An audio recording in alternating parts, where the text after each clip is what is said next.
자, 내일 이제 애틀랜타 인디애나 시작으로 NBA가 한 10경기 정도 있습니다.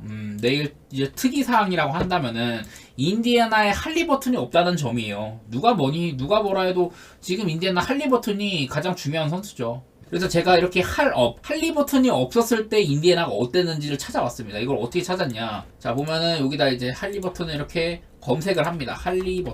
할리버튼을 검색을 하면요, 이렇게 게임 로그, 올 시즌 게임 로그를 보면은 할리버튼이 언제 뛰었고 언제 쉬었는지 그런 것들이 나와요. 보면은 11월 1일날 하루 쉬었고 12월 2일날 쉬고 16일날 쉬고, 그리고 이제 어제 이렇게 총 올 시즌 4번 정도를 할리버튼이 결장을 했단 말이에요. 그럼 어떻게 이거 값을 구하냐. 자, 인디애나 페이서스의 2023-24 시즌 전체 게임 로그를 구합니다. 여기서 할리버튼이 뭐 이렇게 안 나왔던 경기들이 몇 경기 있잖아요. 얘를 자, 여기에 이제 이런 식으로 엑셀을 다운을 받습니다. 엑셀을 다운을 받으면은 자, 이런 식으로 올 시즌 인디애나의 로그가 싹 다 떠요. 그래서 여기 중에서 할리버튼이 쉰 날 빼고 막 다 구하는 거야. 그러면은 이렇게 4개를 남습니다. 이게 4개가 할리버튼이 올 시즌 결장했던 날이에요. 이런 식으로 할리버튼이 결장했던 날에 팀이 몇 점이었으며 상대 팀이 몇 점이었으며 야투 몇 번 이런 식으로 해가지고 값을 다 계산을 해가지고 구한 거를 제가 여러분한테 말씀을 드릴 거예요. 그게 뭐냐. 자, 바로 여기 있는 겁니다. 할리버튼이 없었을 때 인디애나는 117점이 낮고 득점은 51점, 3점 슛은 30%밖에 안 된다. 한마디로 할리버튼이 없었을 때 인디애나는 야투율은 괜찮지만 좋은 3점 기회를 많이 못 찾는다 이거예요. 그리고 3점 슛 시도도 많이 줄어드는 편이고, 반대로 상대팀한테는 128.7점을 허용했고 52.5%의 야투율에 47%로 3점슛을 허용을 했다. 한마디로 수비가 굉장히 안 된다는 거죠. 수비가 굉장히 안 된다. 할리버튼이 없었을 때. 그리고 반대로 애틀랜타는 어땠냐. 최근 9경기를 잡은 건 이거는 이제 제일런 존슨이랑 조금 관련이 된 지표고, 최근 9경기 동안 애틀랜타가 득점은 7등인데 야투율이나 3점슛은 22등, 28등 수준으로 그 야투 효율 자체는 별로 안 나왔었다. 이 말인즉슨 애틀랜타는 안 좋은 야투율을 보이고도 많은 득점을 했다. 이거는요, 애틀랜타가 그만큼 엄청나게 많은 야투 시도를 했다는 의미예요. 시도 자체가 굉장히 많다. 말 그대로 애틀랜타는 지금 좀 약간 박리담의 전술을 쓰는 거라고 보시면 됩니다. 적은 효율로 많은 슈팅을 쏴가지고 어거지로 볼륨을 맞추는. 근데 반대로 이렇게 되면요,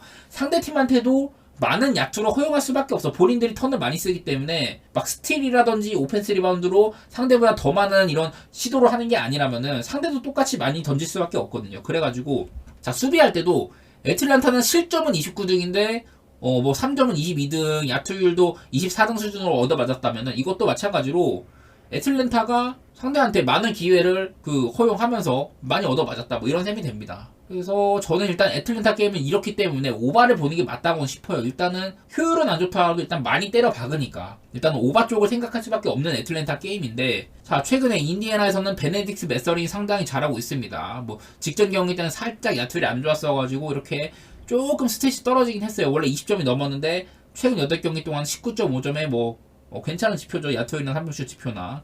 그러면 메서린이 이렇게 활약한 기간 동안 인디애나는 어땠냐. 득점 전체 1위. 근데 인디애나도 보면은 득점 전체 1위인데 야투율이나 3점슛 효율 자체는 별로였다. 수비 부분에서도 실점이 18위 수준으로 되게 안 좋은 편이란 말이에요. 상당히 리그에서 그러니까 실점은 좀 어느 정도 많이 한 편이라는 건데, 또 보면은 야투율 방어율이나 3점슛 방어는 좋았다.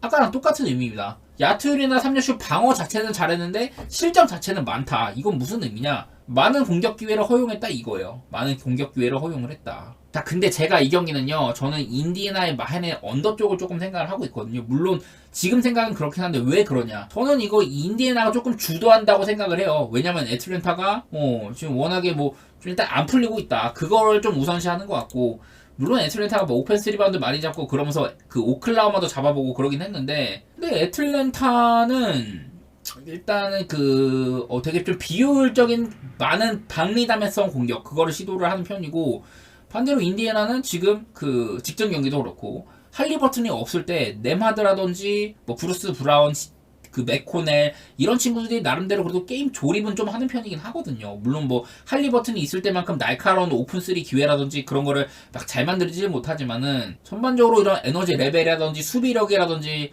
저는 일단 인디애나가 애틀보다는 좀 좋은 팀 구성이라고 생각을 하고, 그렇기 때문에 좀 마해는 보는데 뭐 대단히 인디애나가 체력적인 문제라든지 뭐 그런 건 별로 없습니다. 그냥 할리버튼이 없는 게 아쉬운 건데, 그리고 직전 경기 할리버튼이 없었던 혹은 이제 중간에 빠져나갔던 2경기 동안 애틀랜타가 해온 것들을 보면은 저는 그래도 꽤 괜찮다고 생각을 해서 일단 마헨 볼 것 같고요. 그리고 할리버튼이란 이런 그 이제 항해사가 없을 때 약간은 이런 기회들을 만드는 거를 조금 잘 만들지 못하고, 그리고 3점슛 이런, 그러니까 3점슛 기회? 그런 것 자체가 좀 많이 적었었고, 이런 A 패스라고 할까요? 떠먹여주는 패스, 빅맨 살리는 그런 라패스라든지 이런 쉬운 이지 찬스를 만드는 그런 정도의 기회 창출은 잘 안 되는 편이거든요. 할리버튼 있을 때보다는. 그래서 저는 그럼 인디애나 약간 로우 템포로 갈 거라고 생각을 하고, 본인들의 이런 스타일과는 좀 약간 상반될 가능성이 있다. 그런 것들 생각을 해가지고 저는 인디 마인의 언더를 일단 보도록 할 텐데요. 이 경기는 조금 더 지켜봐야 될 것 같아요. 내일 좀 더 오전에, 내일 최종본에서 조금 더 수정해갖고 오도록 하겠습니다. 좀 더 살에 붙여야 될 것 같아요. 연구 좀 더 해보고. 그 다음에 디트로이트 대 휴스턴. 자, 디트로이트는 지금 커닝햄이 계속 못 나오고 있잖아요. 근데 그 점이 되게 큰 것 같아요. 제가 여기 밑에다가 커업디, 말 그대로 커닝햄이 없는 동안에 디트로이트가 최근 3경기 동안 어땠냐 적어놨는데, 그 기간 동안 득점 110.7점밖에 안 됐고 야투율이나 3점 다 안 좋죠. 그리고 반대로 3점, 상대팀한테는 3점 슛은 그나마 잘 맞고 있지만은 어마어마한 야투 그 실점을 보이고 있다. 제일런 듀렌이 복귀를 했음에도 인사이드가 개털리고 있다. 뭐 그런 의미거든요. 근데 뭐 내일은 일단은 스튜어트도 복귀를 할 것 같고 디트로이트가 그래도 다른 날보다는 조금 싸워볼 만하다. 그런 생각은 들긴 들거든요. 근데 아쉽게도 디트로이트는 진짜 커닝햄이 없는 게, 돌격대장 역할을 해줄 만한 선수가 없다는 게 좀 커 보이긴 하는 것 같긴 해. 그것도 좀 생각이 들고, 반대로 이제 휴스턴은요, 최근 8경기 그 브룩스가 없는 기간 동안, 딜런 브룩스가 못 뛰고 있는 8경기 동안 그 득점 부분, 공격 부분에서는 3점은 꽤나 잘 터지지만 야투율은 별로고, 그래서 득점 17위, 야투 22, 3점 8등 이 정도고, 수비면에서도 별로예요. 브룩스가 없으니까 실점도, 야투나 3점 방어율도 하위권에 속하고 전체 실점 수치도 20위권으로 되게 안 좋은 편이다. 한마디로 휴스턴은 지금 그 한동안은 이메 우도카 감독이 진짜 그 별로 수비적으로 이렇게 기여할 수 있는 선수가 많이 없는데도 불구하고 좋은 수비팀을 만들어냈다. 그런 칭찬들을 많이 했는데 최근에는 그런 모습들이 많이 좀 흐려졌다. 그런 생각이 들어가지고 뭐 내일도 브룩스가 못 나올 거라는 소식이 많이 들리는 것 같고, 반면에 디트로이트도 케이드 커닝햄이 못 나올 가능성이 크다. 이런 것들을 보면은 약간 막농구를 하게 될 거라 이런 생각이 들긴 듭니다. 디트로이트가 막농구를 하게 될 거고, 휴스턴도 좀 공격이 뭐 나쁘진 않지만은 3점도 8등 정도 잘 터지고, 근데 수비가 잘 안 되고 있다. 이런 부분을 봐서 저는 휴지에 마인 볼 것 같고 거기다 오바 볼게요. 이거는 딱 그냥 요즘에 디트로이트 팀의 기조를 그냥 갖다 넣은 겁니다. 디트로이트가 안 그래도 이제 조금 그 연패를 끊는다고 노력하면서 경기력이 좋아졌었는데, 케이드 커닝햄이 결장하는 이후로는 진짜 맥없이 지는 경우가 상당히 많더라. 그런 게 보여가지고 최근 이제 3경기 동안 131, 131, 130 딱 이렇게 실점하고 있어요. 그래서 저는 이거 휴지 마인의 오바 쪽으로 한번 살피도록 하겠습니다. 다음 경기 필라델피아 대 세크라멘토인데, 저는 이거 엔비드의 출전 유무가 원래는 어제는 안 나왔었어요. 그래서 엔비드가 있을 때와 없을 때 이런 것들을 잘라서 갖고 왔는데, 근데 엔비드가 결장할 거라고 하더라고요. 뭐 맞대결상으로 최근 양팀의 맞대결 4경기 동안 그 세크라멘토가 필라델피아한테 상당히 좀 약했다라는 건 있긴 있었어요. 뭐 근데 이게 또 이제 엔비드는 이 기간 동안 계속 있었지만은 세크라멘토가 그 사보니스랑 팍스를 데려온 거는 최근 2경기 정도. 첫 번째 맞대결 때는 그 필라델피아가 쉽게 홈에서 마헨을 했었고 20점 차로, 그 다음에 맞붙었을 때는 양팀이 뭐 2점 차밖에 안 나는 타이트한 승부를 했었단 말이야. 그래도 세크라멘토가 팍스랑 사보니스를 데리고 난 이후에는 그래도 좀 비비는 면이 보이긴 했었다, 최근에는.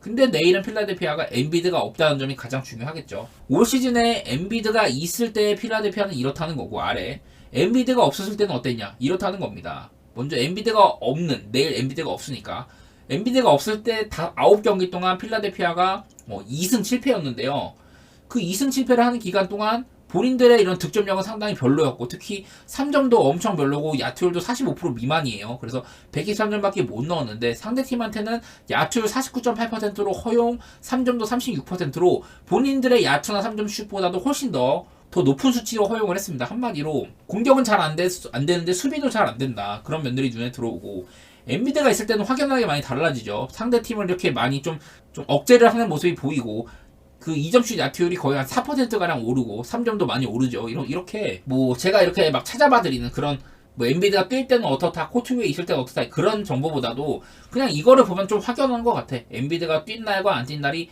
이렇게나 명확하더라. 그래서 저는 엔비드가 없는 필라델피아를요, 그래도 풀멤버의 세크라멘토가 이제 좀 요즘에는 글쎄 뭐 작년만큼의 포스는 아니긴 하나, 그래도 요즘의 세크라멘토는 다소간에 전보다는 좀 꾸준함이 있다 이렇게 볼만은 하거든요. 막 뉴올리언스한테 100점밖에 못 내고 패배하는 등 막 그런 충격적인 경기가 있기는 하지만은 필라델피아 엔비드가 없는 필라델피아한테 그렇게 잡힐까? 물론 요즘에 이런 슈퍼스타들이 없는 팀 당장 오늘만 해도 돈치치가 없는 댈러스가 뉴욕을 싸먹는 등 이변이 많이 일어나는데 솔직히 말해서 그런 이변이 생기면요 어쩔 수 없다. 저는 그런 정도까지 볼 능력은 안 되고 물론 필라델피아가 엔비드가 없었을 때도 그 보스턴 원정 가가지고 막 3점슛 오지게 터지면서 비비고 그런 날이 있긴 했었습니다. 근데 그거는 한두 번이고 그 이후에 이제 필라델피아가 엔비드가 없었던 날들을 보면은 되게 답답하거나 좀 로우 템포의 흐름 그런 것들이 되게 많긴 했었어요. 뭐 해리스가 조금 터진 날도 있긴 했지만은 저는 일단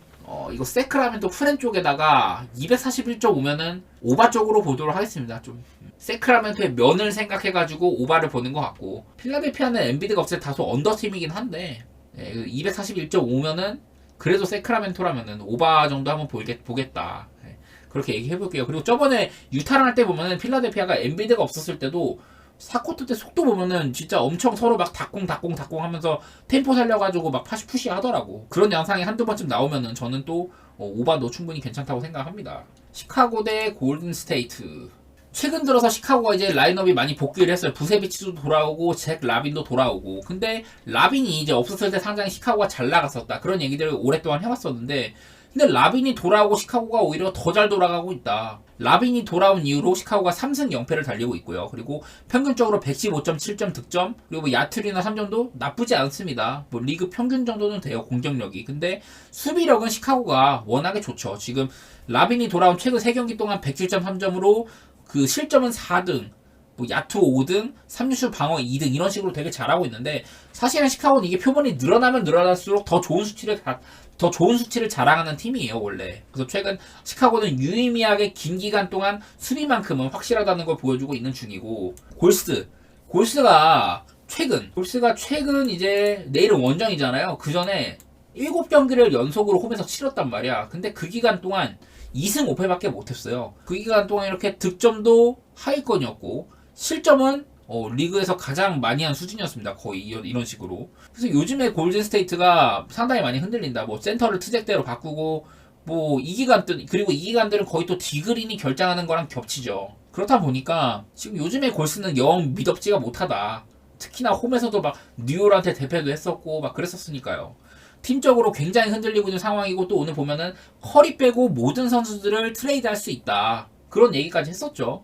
뭐 이거는 포지엠스키까지 트레이드를 한다는 건가? 나는 그거라면 좀 놀랄 것 같긴 한데 어쨌든 골스는 그 정도로 지금 팀의 상황이 안 좋은 편입니다. 그래서 저는 이것도 시카고 쪽으로 좋게 볼 것 같아요. 특히 시카고가 이제 또 벤치에다가 카루소를 돌릴 수 있는 여유도 생겼고 주전들의 이런 경쟁력도 꽤나 되는 편이기도 하고 저는 시카고 마인에다가 언더 쪽으로 일단 생각을 하고 있어요. 이게 언더 오버는 조금 어렵긴 한데 일단 시카고의 색깔을 봤을 때는 언더를 볼만하고 또 골스 색깔을 보자니 오바를 볼만한데 비교적 골스도 200점대 초반 경기 그런 경기도 덜어 나온다는 거 생각하면은 마냥 오바라고 보기 힘들어요. 시카고가 특히나 좀 이제 로우 템포의 공격을 선호하는 팀이기 때문에 페이스도 시카고가 리그에서 가장 느리기도 하고 전 시카고 마인의 언더 쪽으로 보도록 하겠습니다. 마이애미 대 올랜도 이름만 들어도 일단은 수비팀 냄새가 많이 나는데 기준점이 아쉬워. 일단 기준점이 219.5라서 좀 무섭습니다. 자, 최근 10경기 마이애미의 최근 10경기 동안 그 공격 면에서는 하위권 24, 26, 14 득점, 야투율, 3점슛 빼고는 다들 하위권인 지표고 수비는 그래도 그전보다는 좀 별로이긴 한데 어쨌든 여전한 수비력을 보여주고 있어요. 리그에서 그래도 한 5위권 안에 정도는 드는 수비팀의 모습을 보여주고 있습니다. 반면에 올랜도는 어때요? 올랜도의 최근 3경기가 이렇게 좀 라인업이 많이 바뀐 거. 이제 그 앤서니 블랙도 벤치로 들어가고 프란츠 바그너가 요즘에 결장하고 있기 때문에 오케케라 좀 휴스탄 같은 친구들 그리고 비타제를 또 선발로 많이 기용을 하거든요 올랜도가. 그래서 좀 올랜도가 최근 들어서는 라인업 변동이 상당히 많았다. 근데 저 라인업은 어땠냐? 공격이 일단은 안 돼. 최근 3경기 기준으로 공격 지표가 막 28등 수준 이래요. 3점은 좀 잘 들어간다고 하는데 공격이 하위권이고 수비는 상대의 3점은 잘 막지만 다른 지표들은 그렇게 아주 높지는 않다. 근데 또 마이애미 하면 3점의 팀이잖아요. 올랜도가 마이애미의 3점을 뭐 이 정도 확률로 막아준다? 인사이드 들어오는 거? 그래도 뭐 비타제 같은 데도 있으면은 어느 정도 좀 땜빵을 할 만은 하다. 그런 생각도 들고 여전히 마이애미가 최근 10경기 동안 그나마 3점은 체면 치레를 했지만은 다른 부분에서는 0 하위권이다. 그런 것들 보면은 저는 일단 언더 생각할 것 같고요. 그리고 지금의 올랜도를 누르긴 좀 힘든 것 같아요. 저 라인업에 올랜도를 누르긴 좀 힘들다고 보고, 물론 이제 잉글스도 돌아온 것 같긴 하거든요. 근데 올랜도의 결장 같은 거 보면 너무 결장도 많고, 저는 일단 이거 마이애미 마헨에다가 언더 쪽으로 보고 있긴 한데 좀 많이 어렵네요, 이 경기도요. 미네소타 대 포틀랜드, 제가 여러 차례 미네소타가 16연전 5할 승률 이상의 강팀들을 16번 경기 연속으로 만났고 그 중에 원정이 11번이었다 막 이런 얘기 많이 했었죠. 그 긴 16경기를 9승 7패로 나름대로 괜찮게 마무리하긴 했어요, 미네소타가. 그리고 이제 하루 쉬고 나서 복수성과의 경기 연장까지 갔다 하루 쉬고 나서 홈에서 이제 포틀랜드를 맞이합니다. 보너스 매치라고 봐야죠. 그 정도로 지금 바탱이가 가 있는데 내일은 더구나 또 브록턴까지 못 나와요. 좀 그나마 이제 포틀랜드에서 지금 포인트 가드 역할? 포인트 가드다운 포인트 가드를 해줄 수 있는 게 브록턴인데 지금 포인트 가드를 잃은 상황입니다. 말 그대로 지금 조타수를 잃은 포틀랜드인데 요즘에 포틀랜드가 아주 그냥 말이 안 됩니다. 말이 안 되는 수준이야. 왜 그러냐? 포틀랜드는 일단 백투백임에도 불구하고 백투백일 때 4승 2패로 나쁘진 않았다고 해요. 특히 본인들이 약간 약초가 좋아. 특히 3점이 41%, 그리고 상대팀을 나름대로 잘 막아주면서 3점을 30%로 막고 있다. 백투백의 포틀랜드는 그 본인들이 좋아하는 3점슛 수비만큼은 잘하더라. 인사이드 수비는 별로지만은 그런 부분들이 보이는데, 자 이제 요즘 들어서 핸더슨을 다시 주전으로 쓰고 있어요. 원래는 좀 그 핸더슨을 벤치로 내리고 앰퍼니 사이먼스나 뭐 쉐이든 샤프, 브록턴 이런 친구들을 선발로 썼었는데 최근 들어서는 핸더슨을 다시 좀 이제 그 선발 라인업에 올리고 있거든요. 근데 그 기간 동안 아주 팀이 대차게 망했습니다. 왜냐면 그때 뭐 앰퍼니 사이먼스도 아프고 그래가지고 올린 건데, 핸더슨이 주전으로 올라선 8경기 동안 득점 102.8점. 득점이 102.8점밖에 안 돼요. 오늘 77점, 저번 경기 때 84점, 그 전에 134, 그 전 103, 그 전에 97, 그 전에 88, 막 이런 식으로 이거 만약에 한 그 6경기 정도로 잡으면요, 포틀랜드 100점도 안 됩니다. 그나마 그 막 134점 넣고 막 이런 게 껴서 그런 거지. 한마디로 지금 포틀랜드의 공격이 매우 빈곤한 상황이다.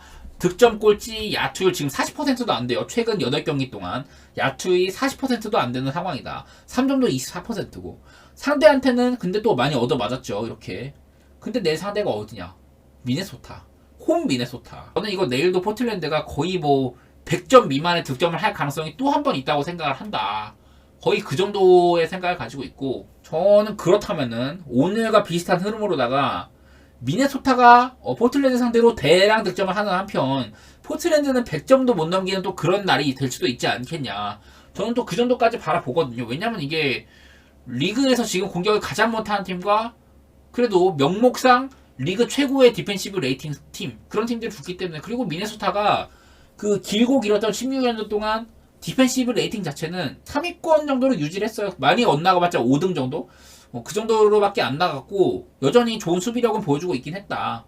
그런 점들까지 보면은 저는 미네소타 마일에다가 언더 정도로 보도록 하겠습니다. 근데 이거는 또 요즘에 미네소타가 팀 컨디션이 좀 안 좋다고 했잖아요. 뭐 아직도 좀 그 질병이라든지 그런 것도 있는 것 같고, 너무나 좀 긴 시간 동안 최근에 좀 많이 졌다 보니까 팀적으로 어수선한 것도 있는 것 같은데, 그런 부분들 해소를 한다면은 저는 미네 마헨의 언더 쪽도 볼만하다고 싶네요. 근데 언더 기준점이 좀 낮긴 한데, 그러니까 미네소타가 막 마헨을 한다 하더라도 포틀랜드가 최소한 100점 정도로 넣어주면은 이거는 221.5 언더 보기 힘들지 않냐, 뭐 그렇게 보이긴 하거든요. 아무튼 저는 미네 마헨의 언더 쪽으로 이렇게 보도록 하겠습니다. 그리고 다음 샌안토니오 대 샬럿은요, 저는 이 경기는 패스하도록 하겠습니다. 패스. 이게 샬럿이 내일 라멜로 볼이 돌아올 가능성이 있대요. 샬럿이 자타공인 지금 최근 거의 한 15경기 그 정도로 잡으면은 리그에서 가장 못하는 팀이었어, 사실은요. 물론 뭐 맞대결에서 디트로이트도 이기고 그런 건 있었긴 하지만은 샬럿이 지표상으로는 제일 안 좋았단 말이야, 거의. 일단은 샬럿은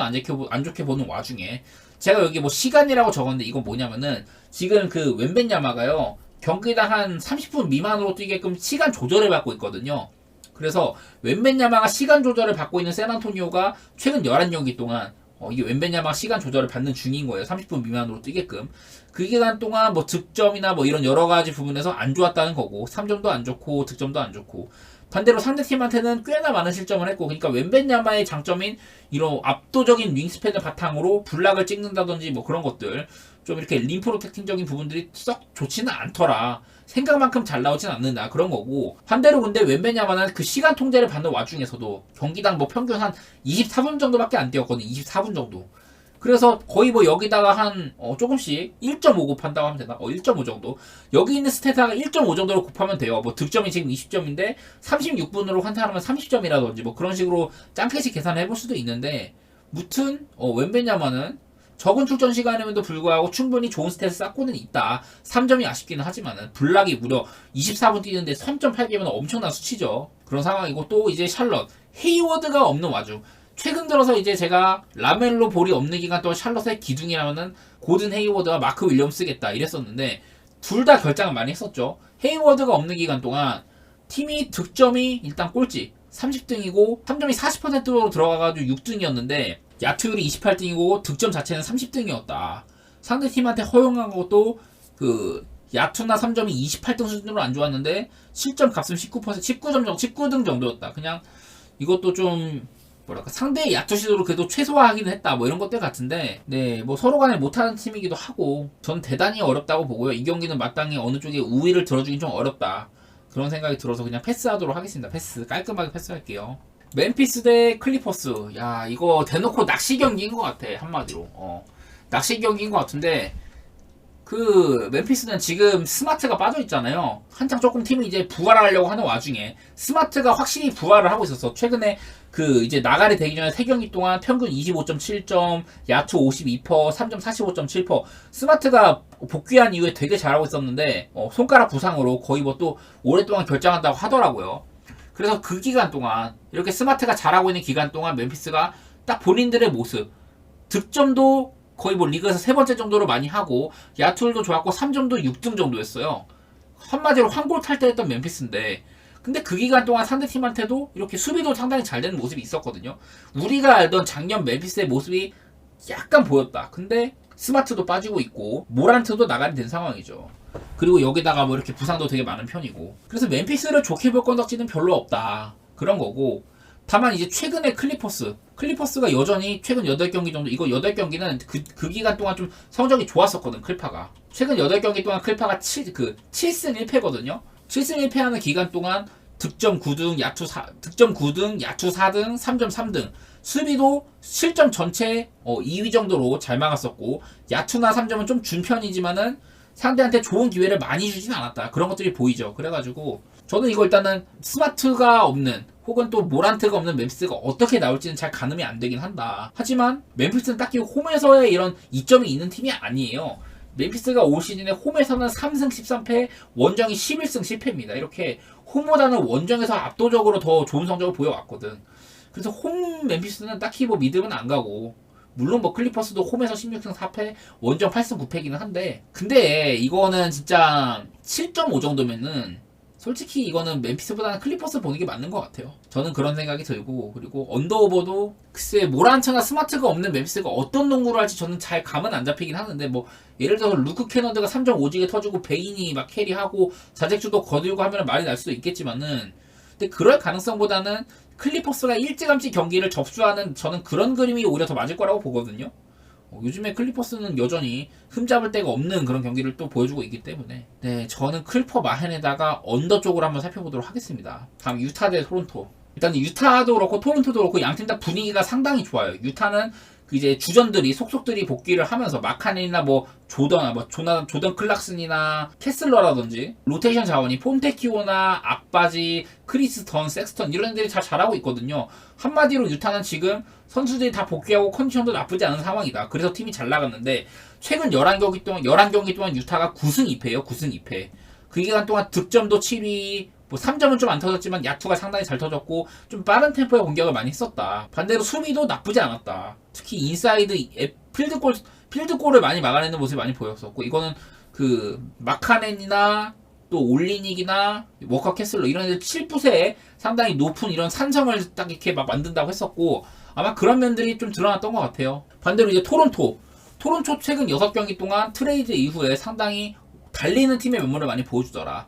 득점이나 뭐 이런 그 야투율 3점 부분에서 최근 6경기 동안 토론토가 4등, 2등, 4등으로 아주 우수한 편이고, 반대로 그 기간 동안 토론토가 최근 6경기인데 실점은 많았지만 필드골 수비나 3점 수비는 그 정도로 나쁘진 않았다. 한마디로 이것도 똑같아요. 아까 애틀랜타처럼 박리담의 전술. 상대팀한테 많은 기회 허용하면서 본인들도 많은 공격 기회를 가져갔다. 한마디로 일단은 오바를 볼만하다는 겁니다. 오바를 좀 볼만하다. 그리고 밑에 적힌 거 이게 뭐냐, 바렛과 퀴클리인데 그 아누노비 트레이드의 대가로 받아온 바렛과 퀴클리가 요즘에 굉장히 잘해주고 있다. 트레이드 된 이후로 바렛은 평균 21.8점, 야투율이나 3점 둘 다 50%가 넘죠. 그리고 퀴클리도 19.2점에다가 야투율은 조금 별론데 3점이 46.2%입니다. 이렇게 둘 다 지금 토론토의 이런 신바람 농구를 지휘하고 있는 중이다. 물론 내일 토론토가 이제 시약함이 결장한다고 혹은 이제 퀘셔너블이다 이런 거는 있는데, 글쎄 이거는 좀 값을 구하기가 어려워. 왜냐면 시약함이 올 시즌 아직까지 한 경기도 결장 안 했었거든. 그래서 저거는 값을 좀 따지기가 어려워 보이긴 하는데요. 직전 클리퍼스 경기와 비겼던 것도 생각을 하면은 저는 기본적으로 지금의 토론토는 꽤나 괜찮다. 시약함이 없으면 아쉽긴 하지만은 이거상으로도 시약함이 있고 없고가 막 아주 대단한 차이를 나타내진 않아요. 그냥 한 4점에서 5점 정도 좀 플러스 되는 면모가 있다. 그리고 언더오바상으로도 시약함이 뛸 때가 한 4점 정도 플러스 되는 부분이 있다. 뭐 이 정도지 아주 대단히 막 이렇게 큰 차이는 아닙니다. 덴버 대 뉴올인데요. 와, 요즘에 뉴올리언스의 포스가 장난 아니죠. 그래서 제 아무리 이게 좀 홈덴버라고 하더라도 나는 뉴올리언스가 최근에 굉장히 잘하고 있는데 그 잘한 경기들 대부분이 원정에서 잘한 거였다. 뉴올리언스가 지금 뭐 홈이랑 원정 많이 왔다 갔다 하긴 했는데 지금 원정만 따지면요. 일단 기본적으로 뉴올리언스는 지금 최근 7경기 중에 6승 1패로 상당히 잘하고 있는 편이고, 그리고 원정만 따지면은 원정 7연승을 달리고 있더라. 그 중에 6경기 연속으로 가장 마지막 경기가 워싱턴을 142대 122로 그냥 마행을 했던 경기인데 그거는 서로 간의 득점이 많이 난 경기여서 그렇고, 그 전에는 보면은 107점, 110점, 104점, 106점, 100점, 105점 이런 식으로 뭐 클리블랜드나 미네소타, 세크라멘토, 골스 이런 팀들을 죄다 110점 미만으로 묶었다. 샌안토니오한테는 110점이었지만, 그러니까 샌안토니오나 워싱턴 같이 그냥 다 막 30점 차, 20점 차 넘는 마행을 하면서 많이 허용해서 그렇지. 적어도 뉴올리언스가 좋은 경기라고 보였던 경기들이에요. 한마디로 요즘에 뉴올리언스는 굉장히 잘하더라. 그 중심에 누가 있냐 막 이런 거 얘기했을 때는 좀 맥컬럼 얘기를 해야겠다. 맥컬럼이 직전 경기는 살짝 아쉽긴 했는데 여전히 최근 7경기 동안 아까 6승 1패라고 했었죠. 그 기간 동안 평균 20점에다가 3점 50.8%로 꼽고 있다. 그리고 이게 맥컬럼이 단순히 최근 7경기 잘한 게 아니라 기흥에서 복귀한 이후로 거의 한 20경기 가까이 잘하고 있는 편이다. 그런 것을 얘기했었고, 그럼 뭐 덴버는 여전히 요키치 얘기를 해야 돼요. 요키치가 최근 7경기 동안 야투율이 82.7%예요. 82.7%. 아마 이게 슛을 72개인가 73개인가 쏴가지고 62개를 꽂았다고 하더라고요.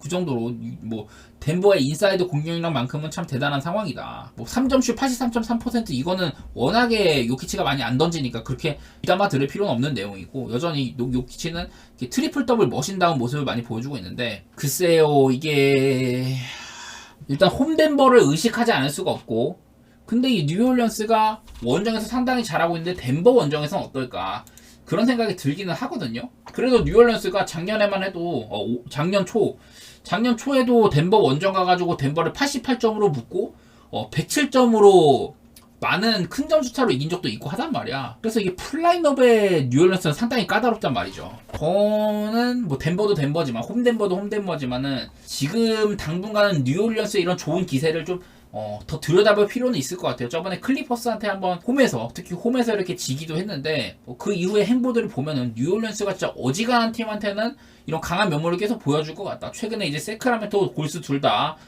막 30점 차가 넘는 마헨을 일찌감치 해버리기도 했고, 뉴올리언스의 기사 상당히 무섭다고 보고 뉴올 프렌에다가 218.5면은 오바 쪽으로 이렇게 살펴보도록 하겠습니다.